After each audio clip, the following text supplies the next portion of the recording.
Rabindra Sarobar stadium পরিদর্শনের পর খুশি এএফসি প্রতিনিধি। রবীন্দ্র সরোবর স্টেডিয়াম এএফসি কাপে মোহনবাগানের হোম গ্রাউন্ড হওয়ার ক্ষেত্রে সবুজ সংকেত পাওয়া শুধু সময়ের অপেক্ষা।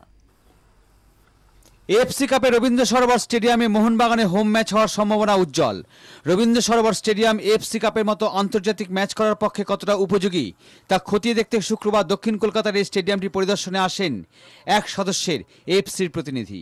দলে ছিলেন এএফসির ম্যাচ কমিশনার আব্দুল গাফুর এবং ফেডারেশনের তরফ থেকে ছিলেন অনিল কামাত। অল্প বিস্তর পরিবর্তন করা ছাড়া রবীন্দ্র সরোবর স্টেডিয়াম থেকে খুশি এএফসির প্রতিনিধি দল। তারা মাঠ ভালোভাবে পরীক্ষা করার পর ঘণ্টাখানেক স্টেডিয়ামে সবকিছু খুঁটিয়ে খুঁটিয়ে পরীক্ষা করেন। বিশেষ করে নজর দেন গোলপোস্টের মাপ, dressing room, VVIP box, media box এবং মিক্স জোনের দিকে। সব ক্ষেত্রেই অল্প কিছু পরিবর্তন করার নির্দেশ দেন এএফসির প্রতিনিধি। শনিবারই এএফসি মোহনবাগানকে জানিয়ে দেবে রবীন্দ্র সরোবর স্টেডিয়ামকে তারা এএফসি কাপের হোম গ্রাউন্ড হিসেবে ব্যবহার করতে পারবেন কিনা। তবে সূত্রের খবর, রবীন্দ্র সরোবর স্টেডিয়াম এএফসি কাপে মোহনবাগানের হোম গ্রাউন্ড হওয়ার ক্ষেত্রে সবুজ সংকেত পাওয়া শুধু সময়ের অপেক্ষা। ব্যুরো রিপোর্ট, 24 ঘন্টা।